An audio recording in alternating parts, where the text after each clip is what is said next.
ఏసునామమున సంఘ పెద్దలకు దేవ సేవకులకు ఇక్కడ కూడిన ప్రతి ఒక్కరికి ఏసునామమున వందనాలు.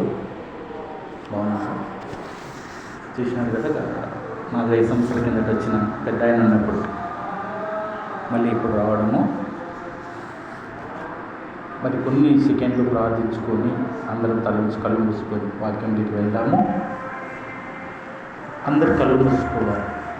పునరుత్థానం జీవమైన యేసుక్రీస్తు ప్రభువా, పరలోకానికి న్యాయాధిపతి, నీతి అధికారి యేసుక్రీస్తు ప్రభువా, నీ పాదములకు కోట్లాది నమస్కారంలో ఉన్నాను. స్తుతులు స్తోత్రాలు చెల్లిస్తున్నాను. ప్రత్యేక సేవకులను జ్ఞాపకం చేసుకొని ఇక్కడ వాక్యం ప్రకటిస్తామని ఆత్మలో ప్రకటించి అనేకులకు మారుమనసు రక్షణ కలగగా దాన్ని సహాయం చేసినావు. యేసునామమున అడిగిన వాటి పొందినామని విశ్వసించిన మీ తండ్రి. ఆమేన్. వాక్యము మన అందరిది కనుక ఎవరైనా చదవచ్చు. వాక్యం చదివితే ఎవరైనా కానీ చదవచ్చు. ఆదికాండం తీసుకోండి, 9వ అధ్యాయము ఆదికాండం 6వ వచనం చదవండి. యేసు ప్రభువారు ఆయన ఎలా రక్తం చిందిస్తారు, ఎలా వస్తారని అక్కడ రాయబడి ఉంటుంది. మొదట దేవుడు చెప్పాడు. చదవండి ఆదికాండం. ఎవరైనా చదవచ్చు. నరుని రక్తమును చిందించు వాని రక్తమును నరుని వలనే చిందింపబడును. చాలండి. ఇక్కడ కదా నరుని రక్తం అంటే మన రక్తం. గమనించాలి. ఇది ఆదికాండము జలప్రలయం వచ్చిన తర్వాత నోవాహుతో చెప్తున్నారు. యెహోవా దేవుడు అక్క 8 మంది మాత్రమే మిగిలి ఉన్నారు పడవలు. ఒకవేళ ఎక్కువ తక్కువ ఉండొచ్చండి, మనం చెప్పడానికి వీలు కాదు. భూమి మీద ఏ ఒక్క నరుడు లేడికప్పుడు జలప్రలయం చేత అనేకులను దేవుడు నీట ముంచి వేశాడు. అప్పుడు అంటున్న నోవాహుతో, యెహోవా దేవుడు అంటే యేసు ప్రభు వారే, నరుని రక్తమును చిందించు వాని రక్తమును నరుని రక్తము వలె నుండును అంటున్నాడు. ఇప్పుడు రక్తం ఎవరు చిందించారు? యేసు ప్రభు వారే. అప్పుడు ఈ మాట ఎప్పుడున్నాడంటే 6000 సంవత్సరముల కిందట. హల్లెలూయా. ఎప్పుడు? 6000 సంవత్సరాల కిందట చెప్పినాడు ఈ మాట. ఆయన చెప్పిన 4000 సంవత్సరాల తర్వాత యేసు ప్రభు వారు వచ్చారు. మరి అపోస్తలులైన పౌలు కూడా ఒక మాట అంటున్నారు. మొదటి పేతురు రాసిన పత్రిక రాసి పెట్టుకుంటున్నారు, చదువుతున్నారు. ఒక సేవకుడు ఏం చెప్తున్నాడని. మేము కడపలో 10 సంవత్సరాల కిందట ట్రైనింగ్ అయ్యే సమయంలో రాసి పెట్టుకునే వాళ్ళం. పాస్టర్గా హైదరాబాద్ కొన్ని నెలలు చేశాం. పెద్ద మందిరం, చాలా పెద్దది. ఇప్పుడు సువార్థికులుగా సొంతంగా మందిరం నిర్మిస్తున్నాం. మొదటి పేతురు 1వ అధ్యాయము వచనం 18 చదవండి. ఇది ఏ వస్తువులు మిమ్మల్ని కాపాడలేదు, పితృపారంపర్యమైన కాదు. చదవండి. పితృపారంపర్యమైన మీ వ్యర్థ ప్రవర్తనను విడిచిపెట్టినట్టుగా వెండి బంగారముల వంటి క్షయ వస్తువుల చేత మీరు విమోచింపబడలేదు, కానీ అమూల్యమైన రక్తము చేత అనగా నిర్దోషమును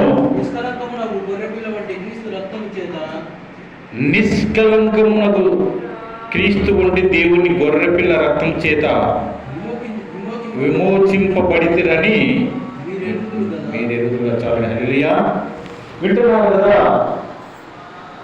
అక్కడ రక్తము, నరుని రక్తమును చిందించు వాని రక్తమును నరుని రక్తం వల్లే ఉన్నాడని బైబిల్ చెప్పింది. ఈ మాట ఎవరు చెప్పారు? యెహోవా దేవుడు చెప్పాడు. ఫస్ట్ నోవాహు చెప్పాడు రక్తం చిందించబోతున్నాడని. మరి యేసు ప్రభు వారు ఆయనతో పాటు 2 ఇంకా దొంగలు ఉన్నారు. వాళ్ళు నేరం చేసిన వారు. యేసు ప్రభు వారు ఏ నేరం చేయలేదు ఆయన. కాబట్టి ఇక్కడ ఏమంటున్నారు అపోస్తలులైన పౌలు కాదండి, పేతురు గారు ఏమంటున్నారంటే మొదటి పేతురు 1:18లో పితృపారంపర్యమైన వ్యర్థ ప్రవర్తన అనేది. అంటే ఏమని అర్థము? పితృపారంపర్యం అంటే ఏమని అర్థము? అయ్యా చెప్పండి. పితృ అంటే పెద్దలు, పారంపర్యం అంటే ఆచారాలు, ప్రవర్తన అంటే నడత.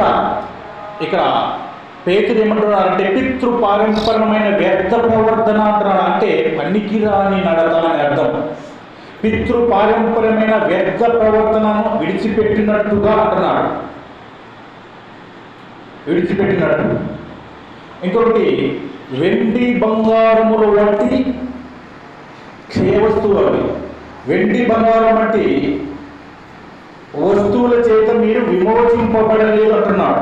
అంటే దీని అర్థం ఏమంటే, వెండి బంగారు వస్తువులు అంటే అవి ఒక బొమ్మలు, వెండి బొమ్మలు, బంగారం, రకరకాల క్షయ వస్తువులు అంటే పనికిరానివి.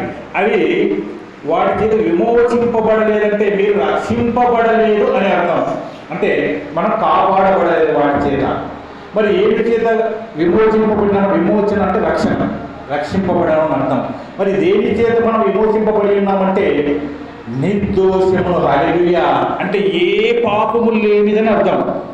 నిర్దోషమును, నిష్కలంకమును అంటే ఏ యొక్క చెడు నడత లేనిది అర్థం. అది నిష్కలంకమైన నిర్దోషమునకు దేవుని గొర్రెపిల్ల యొక్క రక్తము చేత మీరు విమోచింపబడిద్దరని ఎనగరా అంటున్నాడు. హల్లెలూయా. చూడండి, నిర్దోషం, ఏ పాపం లేదు, నిష్కలంకం, ఏ చెడుతనం లేదు రక్తం అని యేసుప్రభు వారు చెప్పాలంటే.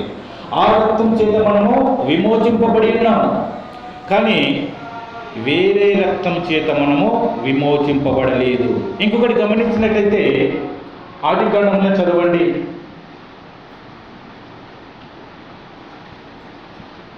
9:14-10 చదవండి. ఒక ధనుసు ఉంచున్నట మేఘంలో. ఆ ధనుసు ఏమని మనకు తెలుసా? యేసుప్రభు వారి ఒక ధనుసు నిబంధన అంటారు. చదవండి. భూమిపైకి నేను మేఘమును రప్పించినప్పుడు ఆ ధనుస్సు మేఘములు కనపడును. అప్పుడు నాకును మీకును సమస్త జీవరాశులకు మధ్యనున్న నా నిబంధన జ్ఞాపకం చేసి చాలండి. నిబంధన అంటే ఏంటండి? బైబిల్. హల్లెలూయా. బైబిల్ మీద రాయబడి ఉంటుంది చూడండి, చదువుకోండి ఒకసారి. బైబిల్ పైన ఏముంది చదవండి. క్రొత్త నిబంధన అంటే క్రొత్త బైబిల్ అని అర్థం. హల్లెలూయా. నా నిబంధన మేఘములకు నరులకు మధ్య అంటే యేసుప్రభు వారు పరలోకానికి ఆరోహణం అయినప్పుడు ఎట్లున్నాడండి? మేఘానికి నరుల మధ్య నుండి చెప్తూ పోతున్నాడా లేదా? ఆరోహణ దీవిస్తూ వెళ్ళిపోయాడు, చనిపోయేసిన తర్వాత. అదే నిబంధన అంటే.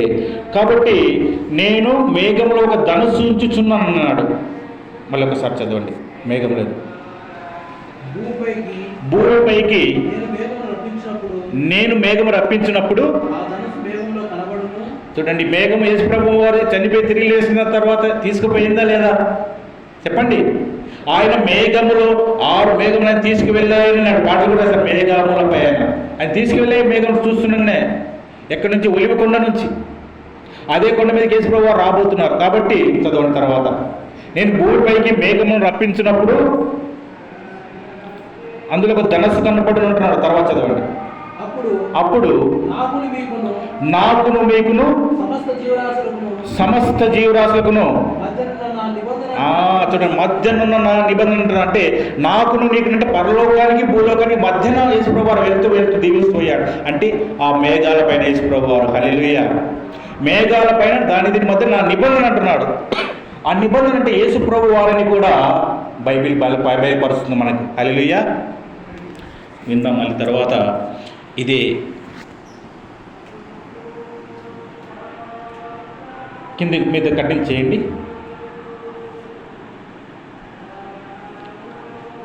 15 అయిపోయిందా? వచ్చిన ఓకే. ఇప్పుడు ఎబ్రీ పత్రిక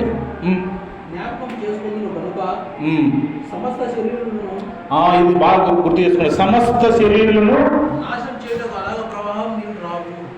నాశనం చేయటకు ప్రవాహం రావు. చాలండి, వింటున్నారు కదా. ఇదే